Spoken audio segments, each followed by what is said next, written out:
Hello बच्चों, आप सभी को नमस्कार। आप सभी ज़ोरदार, ज़बरदस्त और ज़िंदाबाद होंगे, हमने उम्मीद करते हैं। और आपकी क्लास जैसे कि संविधान चल रही थी, जीरो से हीरो तक की ये सीरीज़ चल रही है, यानी कि बेसिक स्ट्रक्चर से लेकर हायर स्ट्रक्चर तक, यानी कि कांस्टेबल से लेकर कांस्टेबल जीडी से लेकर और हमारे कहाँ ग्रेजुएशन लेवल के जितने भी एग्ज़ाम होते हैं उनके लिए हमारी ये वीडियो मतलब बहुत अच्छी साबित होने वाली है, जिससे कि आपके क्वेश्चन देखो 100% की तो मैं भी बात नहीं करता कि 100% इसी में से फंस जाएंगे, पर 95% की गारंटी लेता हूँ कि 95% संविधान के क्वेश्चन इसी में से ही फंसेंगे। 1-8% की जो होती है हमारी दिक्कत होती है, वो तो देखो कोई भी इतना परिपूर्ण नहीं है, ठीक है। ना ही मैं भगवान हूँ कि मैं वही तुम्हें चीज़ें लेके आकर दे दूँ। तो तीसरी क्लास है, मज़ेदार क्लास रहने वाली है। और किसी भी टेस्ट में तुम लगाओगे ना और 95% अगर स्कोर कर रहे हो, ठीक है, तो वो अपने आप में बहुत बड़ी चीज़ होती है। अगर सब्जेक्ट का तुम 95% कर रहे हो, 4 सब्जेक्ट तुम्हारे होते हैं और 5-5% छोड़ दो, तो 80% पर आराम से सिलेक्शन हो जाता है।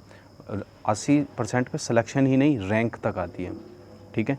तो आपके लिए मैं लेकर आया हूँ आज 1853 का राजलेख, ठीक है। अब ये राजलेख में क्या क्या चीज़ें हैं हमारी, तो देखिए। सबसे पहले 1853 का हमारा राजलेख है। इस अधिनियम के द्वारा जो विधायी कार्यों को प्रशासनिक कार्यों को से पृथक करने की व्यवस्था की गई थी।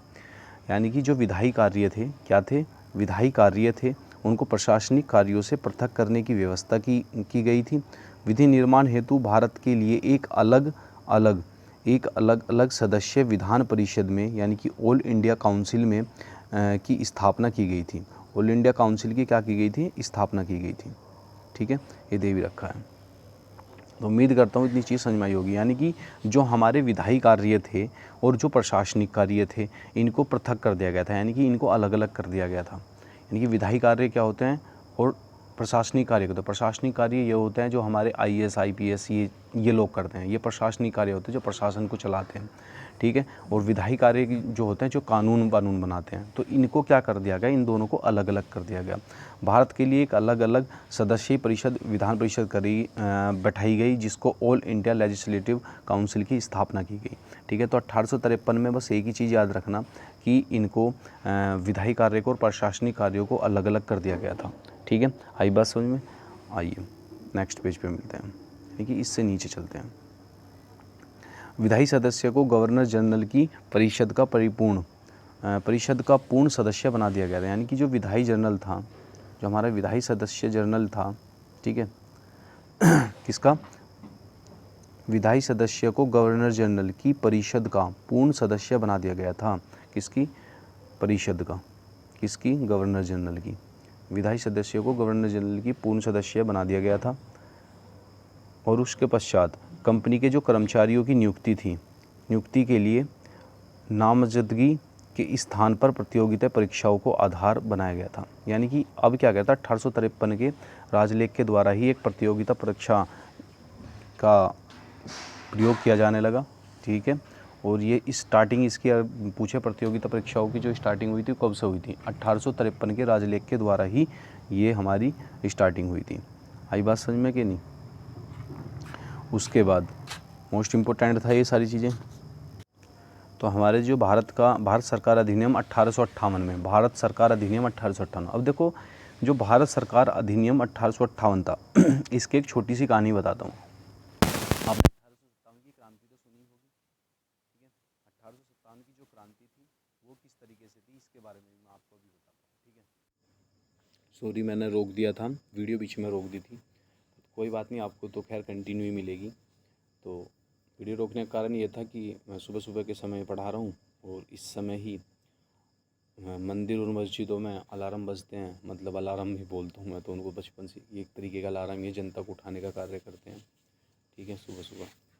तो वो मैं यहाँ पे है तो खैर यहाँ से बहुत दूर, पर मस्जिद में वो बोल रहे थे अपनी अजान, जो बोलते हैं अजान बोलते हैं शायद, तो वो अजान बोल रहे थे, उसकी आवाज़ आई थी। मैंने सोचा मगर कभी डिस्टर्बेंस हो आप लोगों को, चलो कोई बात नहीं। भारत सरकार अधिनियम की मैंने क्या बोला था कि 1858 का जो था, इसके राजलेख के आपको कुछ महत्वपूर्ण चीज़ें बताऊंगा मैं कि 1858 का कानून ही क्यों आया। क्योंकि अभी तक जो कानून आ रहे थे वो 12 साल 15 साल के अंतराल में आ रहे थे, पर ये वाला कानून ऐसा क्यों आया कि ये 5 साल बाद ही इनको लाना पड़ गया, है ना। देखो भारत के अंदर एक कानून आया था 1853 में जो शिक्षा को महत्व दिया, ठीक। तो शिक्षित भी होंगे आदमी, जब 1898 में जब कोई आदमी शिक्षित होगा, प्रतियोगिता परीक्षाओं में बैठेगा, तो बहुत से आदमी क्या करेंगे कि इसमें कुछ शिक्षित लोग भी पैदा हो जाएंगे, ठीक है। पर हालांकि ऐसा नहीं है कि वो 5 साल के अंदर ही एक जल्दी इतने बड़े तबदे में शिक्षा की प्रतियोगिता परीक्षाएं होने लगी, ऐसा कुछ भी नहीं था।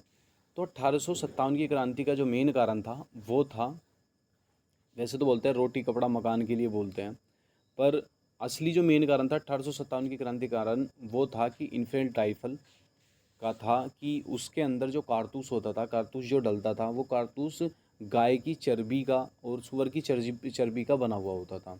और जो सैनिक थे वो भारतीय थे, क्योंकि अंग्रेज़ों की सबसे पहली नीति ये रही थी कि इन्हीं को सेना में बना दो और इन्हीं के आदमियों को मरवाओ जाओ, ठीक है। तो उन्होंने क्या करा कि वो इन्फेंट राइफल जो थी, जिसके अंदर मांस था, सूअर की चर्बी और गाय की चर्बी से जो बना था, तो उसको मुंह से काट कर और उसके बाद उसको यूज़ करना होता था, ठीक है। तो मुंह से काटने पर जब होता था, तो जब मंगल सिंह पांडे को ये सब चीज़ें पता चली, तो उन्होंने इस चीज़ का विद्रोह किया, और विद्रोह करते करते उन्होंने एक अंग्रेज का भी हत्या कर दी थी, जिसके कारण उनको फांसी की सज़ा भी सुनाई गई थी। जब ये सारी चीज़ें हो रही थी, फिर उसके बाद 1857 की जो क्रांति की फिर मतलब आग तो वहाँ से लगी, पर शुरुआत कहाँ से हुई कि इसका विद्रोह जो हुआ पूरी तरह से, किस तरीके का जो विद्रोह कर दिया, वो 1857 की जब क्रांति हुई, तो इसका जो विद्रोह हुआ वो मेरठ से हुआ। उत्तर प्रदेश, पश्चिम उत्तर प्रदेश में मेरठ पड़ता है। मेरठ मेरठ के विक्टोरिया पार्क भामाशाह पार्क बोलते हैं जिसको, भामाशाह पार्क से इसकी स्टार्टिंग हुई। और वो कूच करे किन के द्वारा हुई, धन सिंह कोतवाल सिंह गुजर के नाम पे हुई। कोतवाल लगा दिया गया है अब उनके नाम के साथ, पर उस समय धन सिंह गुजर के नाम से वो शुरुआत हुई। और वो उन्होंने अपनी एक छोटी सी टुकड़ी, सेना की टुकड़ी लेकर और दिल्ली की तरफ फतह करा, यानी कि दिल्ली की तरफ चल दिए कि नहीं, यानी कि क्रांति का एक वो करा कि शुरुआत होती है ना क्रांति की, जैसे गांधी जी एक जगह से स्टार्ट करते हैं, ऐसी उन्होंने क्रांति करी। तो वो अपने घोड़े पर बैठ के और अपनी सेना को लेकर, जो उनके पास टुकड़ी थी, क्योंकि वे उनके सूबेदार बताए जाते हैं, ठीक है। कोतवाल थे, हाँ सॉरी, कोतवाल थे। तो कोतवाल के पास इतनी पावर होती है कि जो उनके साथ के होते हैं तो उनको भी लेके चल सकते हैं। तो उन्होंने वहाँ से वो इकट्ठे करे, घाट पांचली गांव है, गांव के वो रहने वाले थे। और वहाँ से वे चलना स्टार्ट करा, और जैसे ही वे चलते गए, और वो जाकर कहाँ पर मिल गए, दिल्ली के अंदर एक राजा से मिले, ठीक है। राजा का नाम मैं अभी नहीं बताऊंगा, राजा का नाम भी बाद में खोलेंगे, जब हम कभी हिस्ट्री में एंट्री करेंगे ना, तो तब खोलेंगे कि 1857 की जब स्पेशल क्रांति ही पढ़ेंगे, ठीक है। 1857 की क्रांति से ही मेन बहुत सारे क्वेश्चन बनते हैं, तो उसे हम करेंगे, वो एक अलग मुद्दा है। आप बता देना, कमेंट कर देना, अगर जो आपको 1857 की क्रांति के ऊपर पूरी एक फुल वीडियो चाहिए, तो 1857 की क्रांति के लिए एक स्पेशल एक वीडियो लेके आ जाऊँगा।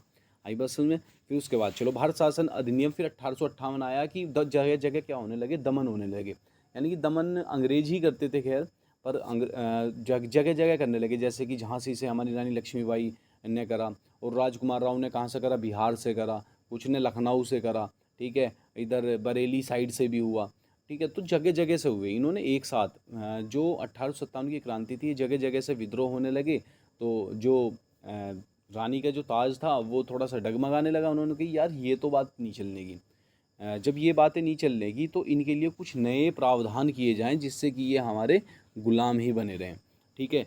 तो 1858 की क्रांति से ही हम ब्रिटिश क्राउन के अंतर्गत, भारत के अंतर्गत आ जाते हैं, यानी कि क्राउन की उपलब्धता होगी। अब से पहले क्या चल रहा था, 1853 तक क्या चल रहा था हमारा, 1853 के एक्ट तक हमारे पास जो चल रहा था वो चल रहा था Bharat British east India company के अंतर्गत जो भारत था वो कैसा था, वो मैंने आपको पहले बता दिया। पर ब्रिटिश ईस्ट इंडिया कंपनी के अंतर्गत ही हमारी प्रतियोगिता परीक्षाओं के बारे में बताया गया, ठीक है। वही 1853 के अंतर्गत आई।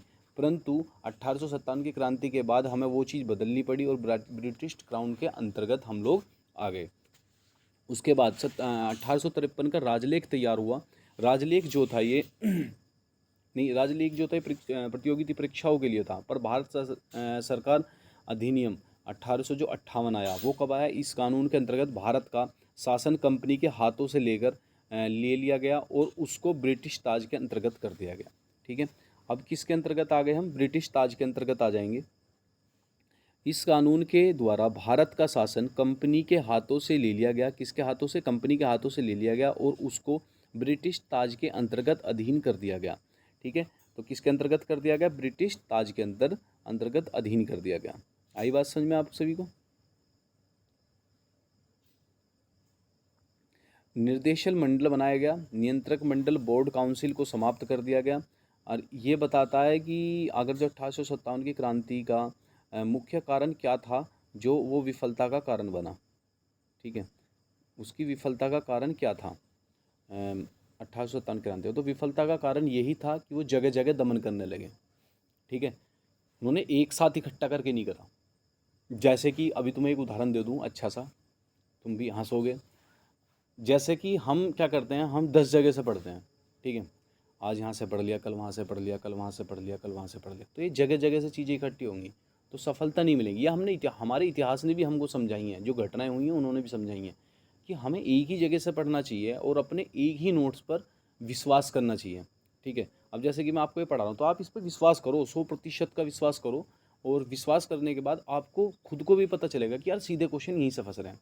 देखो हर कोई टीचर आएगा, ऑनलाइन प्लेटफॉर्म पर आएगा और ये कहेगा कि मेरा यहाँ से फंस गया, मेरा यहाँ से फंस गया, मेरे यहाँ से फंस गया। अरे भाई, सिलेबस एक है, पैटर्न एक है, बुक एक है और सारे सब चीज़ों की लिखावट एक है, तो भाई फंसेगा क्यों नहीं। टीचर का मतलब क्या है, टीचर का मतलब है क्वेश्चन फंसाना, और तुम उसके बाद उसका बखान कर रहे हो, नहीं हमारे में से ये फंस गए, हमारे में से ये फंस गए, तो इट्स नॉट अ टीचर। ठीक है, तुम बड़ बोले मत बनो और बच्चों को ये मत करो कि यार हमारी चैनल पर सबसे अच्छा पढ़ाया जा रहा है। नहीं, पढ़ा बहुत अच्छी अच्छी जगह है, प्लेटफॉर्म पर कंटेंट है। देखो हम तो बेसिक्स पर विश्वास रखते हैं और अपने एक्सपीरियंस के हिसाब से हम चल रहे हैं। ज़्यादा लंबा तो एक्सपीरियंस नहीं है हमारे पास, पर हम पे 3-4 साल का एक्सपीरियंस है।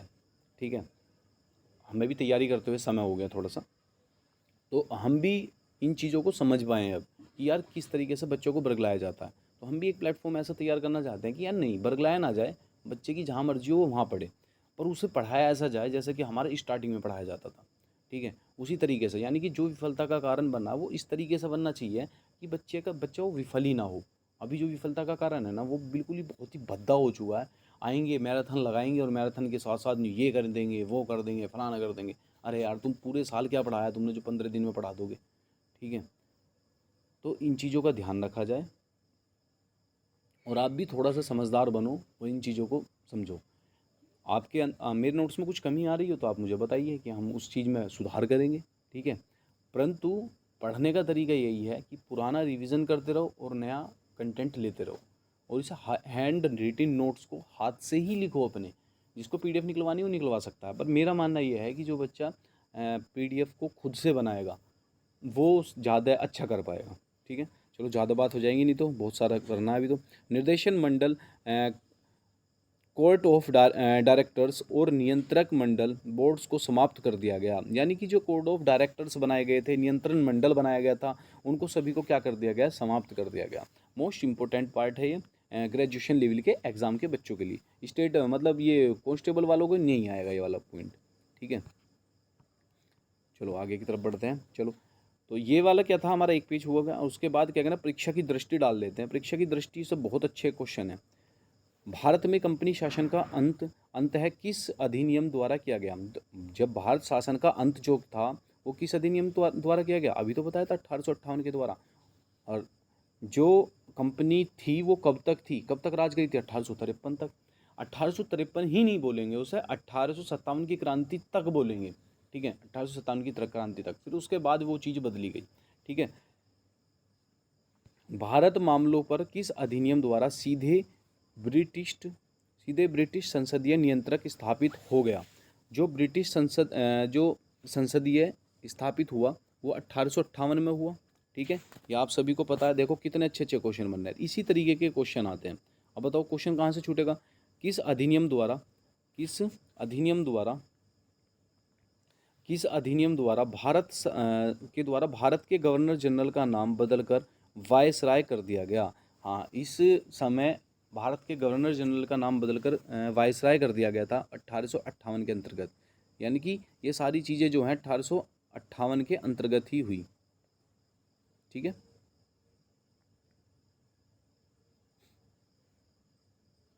हट गया था, इनको इधर ही ले आऊँ यार, ये परेशान करते हैं मेरे को। ठीक है, तो ये सारी चीज़ें इसके अंतर्गत चल रही थी। तो किस अधिनियम द्वारा भारत के गवर्नर जनरल का नाम बदलकर भारत का वायसराय कर दिया गया? तो ये 1858 का गवर्नर जनरल का पद था, और इसका नाम बदलकर क्या कर दिया गया? 1858 का कर दिया गया। ठीक है, 1861 में ही क्या कर दिया गया? 1861 में ही सर्वप्रथम जेम्स विलियम्स द्वारा भारत में बजट प्रस्तुत किया गया। 1861 में सर्वप्रथम, भारत में सर्वप्रथम अगर ये पूछ ले आपको बजट कब प्रस्तुत किया गया? 1861 में। देखो ये इतिहास का भी क्वेश्चन बनता है कि भारत में सबसे पहले कब 1861 में सबसे पहले कब जेम्स विलियम्स द्वारा भारत में बजट प्रस्तुत किया गया? जो बजट था, बजट कैसा, यानी कि जो अब हमारा बजट लागू होता है, तो वो कब किया गया? 1861 ईस्वी में किया गया। ये कहाँ पे किया गया? भारतीय उच्च न्यायालय अधिनियम 1861 द्वारा पारित किया गया। भारतीय अधिनियम कौन सा? 1861 द्वारा पारित किया गया। आई बात समझ में कि नहीं? उम्मीद करता हूँ कि आपको ये चीज़ें सारी समझ में आ रही होंगी। ठीक है, भारत परिषद अधिनियम 1861, भारत परिषद अधिनियम 1861 की शुरुआत कहाँ से हुई? अब देखो 58 में तो आ गया, अब 61 में भी आना है। ठीक है, अब इसमें क्या जरूरत पड़ी कि भाई इतनी जल्दी आ गया? इसके माध्यम से सर्वप्रथम भारतीयों को शासन में भागीदारी बनाने का प्रयत्न किया गया। अब जो भारतीय शासन को भागीदारी, यानी कि जो भारतीय लोग हैं वो भी अब शासन में भागीदारी लेंगे, जिससे कि उनको अच्छा लगे। मतलब पूर्णतः शक्तियाँ नहीं दी गई, पर थोड़ी शक्तियाँ दी गई, जिसके कारण वो क्या हुआ कि उसको भागीदारी में अच्छा मिला और वो थोड़े खुश भी हो गए। ठीक है, पर 1862 ईस्वी में लॉर्ड मैकाले ने तीन भारतीयों को क्या करा? विधान परिषद में मनोनीत किया, 3 भारतीयों को। तो कौन कौन थे वो 3 भारतीय? पटियाला जी थे, पटियाला के महाराज थे, बनारस के राजा थे, और सर दिनकर राव थे, को विधान परिषद में मनोनीत किया गया था। यानी कि 1861 में, ये खाली परीक्षा की दृष्टि से जो शब्द है ना वो उनको बता रहा हूँ। तो 1861 में ही सर्वप्रथम जेम्स विलियम्स द्वारा भारत में बजट प्रस्तुत किया गया। तो वो कब किया गया था? 1861 में किया गया। कहाँ पे किया गया था? भारत उच्च न्यायालय के अधिनियम 1861 द्वारा पारित किया गया था। पर भारतीय परिषद अधिनियम 1861 में क्या हुआ था? इसके माध्यम से सर्वप्रथम भारतीय को शासन में भागीदारी करने का प्रयत्न किया गया। सर्वप्रथम क्या किया गया? भागीदारी करने का प्रयत्न किया गया। और 1862 ईस्वी में लॉर्ड मैकाले ने 3 भारतीयों को नियुक्त किया। एक तो पटियाला के महाराजा थे, और बनारस के राजा थे, और सर कौन थे? दिनकर जी थे, सर दिनकर राव जी थे, को विधान परिषद में मनोनीत किया गया। कहाँ पे मनोनीत किया गया? विधान परिषद में मनोनीत किया गया। आई बात समझ में? चलो आगे चलते हैं। तो परीक्षा की दृष्टि से भी आपको समझ में आई होंगी चीज़ें। अब आगे चलते हैं। भारत के गवर्नर जनरल को अध्यादेश जारी करने की शक्ति किस अधिनियम के तहत दी गई? तहत दिया गया, यानी कि भारत के जो गवर्नर जनरल है, भारत के गवर्नर जनरल को अध्यादेश जारी करने की जो शक्ति है वो किस अधिनियम के तहत दिया गया? भारतीय परिषद अधिनियम 1861 के तहत। कौन से के तहत? भारत के गवर्नर जनरल को अध्यादेश जारी करने की जो शक्ति है किस अधिनियम के तहत दी गई?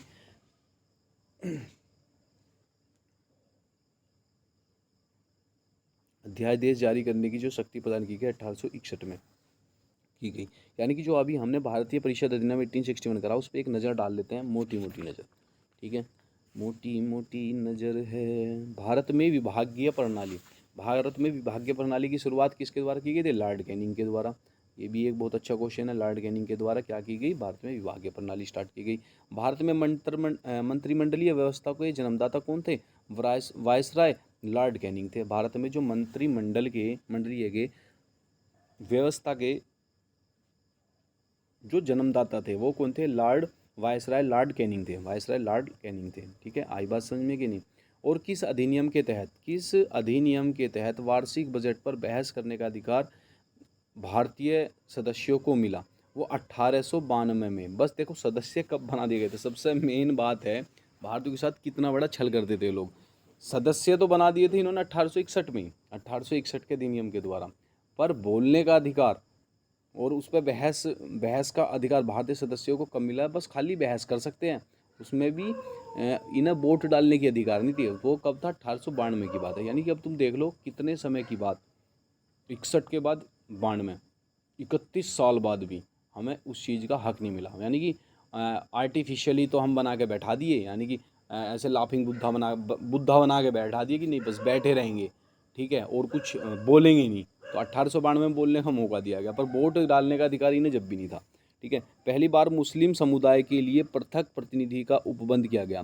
देखो, भारत को तोड़ने के लिए तो इन्होंने बड़ी जल्दी काम कर दिया। जब 1892 में इन्हें पता चलने लगा कि यार अब तो बोलने का भी अधिकार इनके पास आ गया, फिर ये थोड़ी सी 1857 की क्रांति के बाद जो है ना, थोड़ा सा चेतना सी जग गई थी भारतीयों में। तो उसके बाद इन्होंने क्या सोचा कि यार अब ठीक है, इतने सारे समय हो गया, अब इन्हें थोड़ा सा बांटा जाए। तो भारत जो है ना, वो शुरू से ही बंटने में बड़ा मज़ेदार रहा है। जैसे जैसे कि कभी हमारे मुस्लिम भाइयों को बांट दिया गया, ठीक है। तो मुस्लिम समुदाय के जो पृथक प्रतिनिधित्व का उपबंध किया गया, वो मार्ले मिंटो सुधार अधिनियम, बताओ, उन्हें पृथक करने का भी अधिकार कर दिया भाई, कि इसमें भी एक अधिनियम लिया है। बताओ, अलग करने का भी एक अधिनियम लेकर आए ये लोग हमारे लिए, ठीक है। ऐसे ही अंग्रेज थे 1909 द्वारा, ठीक है। फूट डालो और राज करो की नीति का पोषण अधिनियम था। देखो, मैंने बोला ना 1809 में इन्होंने ये सारा काम नहीं करा, तो फूट डालने की इन्होंने योजना बनाई थी। भारत परिषद अधिनियम 1909 में, ठीक है। इस अधिनियम द्वारा वायसराय की परिषद में सर्वप्रथम किसी भारतीय सदस्य को शामिल किया गया। भारतीय परिषद अधिनियम 1919 के द्वारा, किसके द्वारा? भारतीय परिषद अधिनियम 1919 के द्वारा ये किया गया। किस अधिनियम द्वारा वायसराय की परिषद में सर्वप्रथम किसी भारतीय सदस्य को शामिल किया गया? तो भारतीय परिषद सदस्य को जो शामिल किया गया वो अधिनियम था 1909 का अधिनियम। और जो वायसराय की परिषद में सर्वप्रथम किस भारतीय को विधि सदस्य के रूप में शामिल किया गया? प्रथम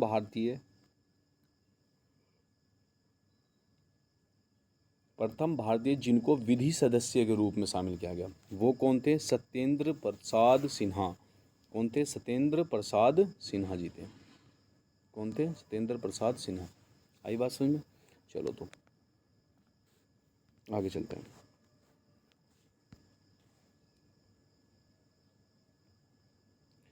क्या आप भी जानते हैं इस चीज़ को जो मैं आपसे बता रहा हूँ? ठीक है, देखते हैं क्या आप जानते हैं। नेटिव मैरिज एक्ट, यानी कि नेटिव मैरिज एक्ट आया 1872 में केशव चंद्र सेन के प्रयास से गवर्नर जनरल लॉर्ड नॉर्थब्रुक के समय में लाया गया। इस एक्ट के अंतर्गत अंतरजातीय विवाहों को मान्यता दी गई। अंतरजातीय यानी कि जो अलग अलग जातियों में विवाह कर सकते हैं, ठीक है। लड़कियों के विवाह की न्यूनतम आयु 14 वर्ष तय की गई और लड़कों की 18 वर्ष, ठीक है। अब 21 और 18 है, 18 वर्ष निर्धारित की गई तथा इस एक्ट के माध्यम से भारत में प्रचलित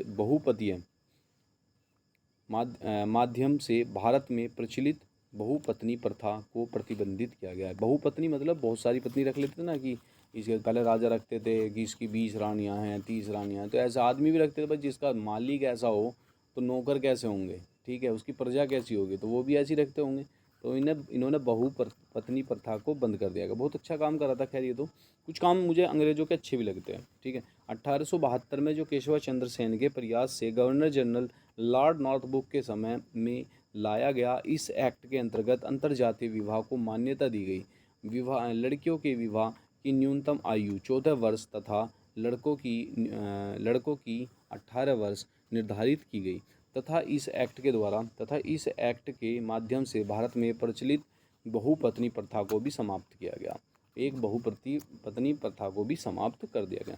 शाही उपाधि अधिनियम 1876 में आया। 28 अप्रैल 1876 ईस्वी को घोषणा द्वारा महारानी विक्टोरिया को भारत का सम्राज्ञी घोषित किया गया। कब किया गया? 1876 में।